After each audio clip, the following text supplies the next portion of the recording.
Hi అండి, అందరికీ నమస్కారం. నేను మీ ఈశ్వర్ సాయి. అసలు ఏం జరుగుతుందండి? అసలు ఏమనుకుంటున్నారు మీ అందరూ? రకరకాలుగా ట్రోల్ చేస్తున్నారు, రకరకాలుగా మీడియా వాళ్ళు రకరకాలుగా ఇష్టం వచ్చినట్టు ఉన్నది లేనిది ఏది పడితే అది రాస్తున్నారు. అసలు ఏమనుకుంటున్నారు? నేను ఆల్రెడీ క్లియర్గా చెప్పాను కదండి, మేము తప్పు చేశాము. ఆ తప్పు ఏంటి? మేము ఎమోషనల్గా కనెక్ట్ అయ్యాము అని చెప్పాను. ఎమోషనల్గా కనెక్ట్ అవ్వడం అంటే మీ దృష్టిలో ఏమనుకుంటున్నారండి? అసలు ఆ రోజు అక్కడ ఏం జరిగింది? మీకు తెలిసిన 10% మాత్రమే, 90% మీకు తెలియదు. ఆ రోజు ఏం జరిగిందో మీ అందరి ముందు నేను పెట్టబోతున్నాను. ఆ రోజు మార్నింగ్ నాకు షూట్ ఉంది. ఎర్లీ మార్నింగ్ 5:30 కల్లా మేము లొకేషన్కి స్టార్ట్ అయిపోతాం. నేను 4:15కి నా రూమ్లో లేచాను. ఆ టైంకి అసిస్టెంట్ అనే అతను నా వాష్రూమ్లో ఉండటం జరిగింది. నేనేం చేశాను? నేను మాధురి రూమ్కి వాష్రూమ్ యూజ్ చేసుకోవడానికి నేను వెళ్ళాను. ఆ టైంకి నాకు మాదిరిగా ఆ లీనియన్స్ ఉంది. మీకు ఆల్రెడీ చెప్పాను కదా, మేము ఎమోషనల్గా కనెక్ట్ అయ్యామని చెప్పి. నాకు మాదిరిగా ఆ లీనియన్స్ ఉంది కాబట్టి నేను ఆ రూమ్కి వెళ్ళి డోర్ నాక్ చేశాను. ఆమె రూమ్ డోర్ ఓపెన్ చేసింది. ఆమె రూమ్ డోర్ ఓపెన్ చేసి నేను డైరెక్ట్గా వాష్రూమ్కి వెళ్ళిపోయాను. ఆమె క్యాజువల్గా ఆమె రూమ్ డోర్ లాక్ కూడా చేయలేదు. రూమ్ డోర్ ఓపెన్లోనే ఉంది. ఆమె క్యాజువల్గా బెడ్ మీద కూర్చొని ఫోన్ యూజ్ చేస్తుంది. అదే టైంకి మా వైఫ్ వాళ్ళకి ఎవరో రాంగ్ గైడెన్స్ ఇచ్చారు, ఎవరో అనుమానాస్పదంగా ఏదో చెప్పారు. ఆ టైంకి సేమ్ రూమ్కి వచ్చింది. రూమ్ డోర్ ఓపెన్లోనే ఉంది. ఆ సిచ్యువేషన్లో మా వైఫ్ ఆవేశం వల్ల ఆమెకి ఇష్టం వచ్చింది చేసింది. అక్కడ ఆ సిచ్యువేషన్లో ఆమె ఇష్టం వచ్చింది చేస్తుందని చెప్పి నేను మాట్లాడే సిచ్యువేషన్లో కూడా లేను. ఆమె నేను ఏం మాట్లాడినా సరే ఆమె నాకు రివర్స్ అయిపోతుంది. అసలు స్కోప్ కూడా ఇవ్వట్లేదు, మాట్లాడే గ్యాప్ కూడా ఇవ్వట్లేదు. ఆమె ఆవేశంలో ఏదేదో చేస్తుంది. ఆమె అనుకున్న రకరకాలుగా వీడియోలు తీస్తున్నారు, రకరకాలుగా బూతులు. మా వైఫ్కి ప్రీవియస్గానే నా మీద చాలా అనుమానం ఉంది. అక్కడికి వచ్చే టైంకి ఆ సిచ్యువేషన్లో ఇదంతా చూసేటప్పటికి ఆమె అనుమానం నిజమైంది అని ఆమె అనుకుంది. ఈలోపు ఆ వెనుకున్న వ్యక్తులు ఎవరైతే ఉన్నారో ఆ విషయాలని అతను ఎవరో నాకు కూడా తెలియదు. వెనుకున్న వ్యక్తులు అసభ్యకరంగా మాట్లాడటం, నేను అప్పటికే ఆమెకు చెప్తున్నాను, ఆపుతున్నాను. గొడవలు కాదు, కొట్టుకోకండి, కూర్చొని మాట్లాడుకుందాం అని క్లియర్గా నా భార్యకి నేను సంజాయిషి చెప్పడానికి ట్రై చేస్తున్నా కూడా ఆమె వినే పరిస్థితిలో లేదు. నేను ఒక్క మాట మాట్లాడుతుంటే ఆమె 4 దెబ్బలు కొట్టేటట్టుగా ఉంది. ఆ వైఫ్ ఏం జరిగింది నన్ను పట్టుకొని కొట్టి అడుగుతున్నా సరే నేను కామ్గా ఉండటానికి రీజన్ అక్కడ వాళ్ళందరూ వీడియోస్ తీస్తున్నారు.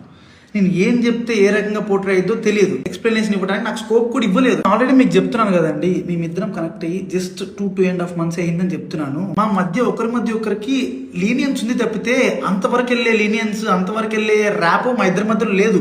మేము ఇమోషనల్గా కనెక్ట్ అయ్యాం, ఇమోషనల్గా మాట్లాడుకుంటాం అంతే తప్పితే మేము అంత దూరం మేము ఎప్పుడు వెళ్ళాలని కూడా మేము ఎప్పుడు అనుకోలేదు. అలాంటి క్యారెక్టర్ ఆ అమ్మాయిది అస్సలు కాదండి. అమ్మాయి చాలా రెస్పాన్సిబుల్ పర్సన్.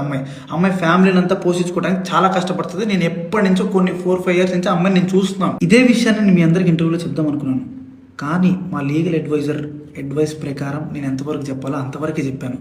అందులో కూడా నేను మీకు క్లియర్గా ఎక్స్ప్లెయిన్ చేశాను. మీ అందరికి 10% మాత్రమే తెలుసు, మిగతా 90% మీకు తెలియదు, మీరు చూడలేదు. ఇలాంటి సిచ్యువేషన్లోనే ఒక మనిషికి ప్యానిక్ అంటే ఏంటో అర్థమవుతుంది. ఆ సిచ్యువేషన్లో ఏం మాట్లాడితే ఎవరు ఎట్లా రిసీవ్ చేసుకుంటారు అనేది తెలియదు. నేను చాలా క్లియర్గా చెప్తున్నానండి, మా ఇద్దరి మధ్యలో ఎమోషనల్ బాండింగ్ తప్ప అంతకు మించి ఏం లేదు, ఏం జరగలేదు.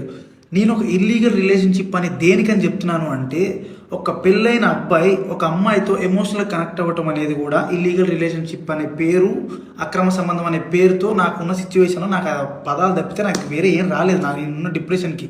అమ్మ మాదిరి, నీకు నా తరపు నుంచి, నా భార్య తరపు నుంచి, నా భార్య వెనుకున్న వాళ్ళ తరపు నుంచి నీకు క్షమాపణ కోరుకుంటున్నాను. నీకు సారీ, ప్లీజ్ అర్థం చేసుకో, ప్లీజ్. వాళ్ళకి ఏం తెలియకుండా వాళ్ళ నోటికి వచ్చినట్టు మాట్లాడినందుకు, వాళ్ళు వీడియో అప్లోడ్ చేసినందుకు, నీ మీద చేసుకున్నందుకు నేనైతే సారీ చెప్తున్నాను. సారీ. మీకు జరిగిన నష్టానికి మీరు ఏ శిక్ష చేసినా నేను అనుభవించడానికి రెడీగా ఉన్నాను. సో ఇంకా మీడియా పీపుల్ అందరికీ అండ్ మీమర్స్కి, ఇన్ఫ్లుయెన్సర్స్కి, ఇన్స్టా వాడుతున్న ఎవరెవరో కూడా రియాక్ట్ అయిన వాళ్ళందరికీ ఇంతటితో ఆపేయండి ప్లీజ్. మా లైఫ్ చాలా డిస్టర్బెన్స్ అయిపోయింది మీ వలన. ప్లీజ్ ఇంతటితో ఆపేయండి. పదే చెప్తున్నా, మేము చేసిన తప్పు ఎమోషనల్గా కనెక్ట్ అవ్వటం. ఆ ఒక్కటి తప్పు వల్లనే మీరు రకరకాలుగా పోర్ట్రే చేశారు, రకరకాలుగా జనాల్లో కన్వే చేసేసారు. ఇంతటితో ఆపేయండి ప్లీజ్.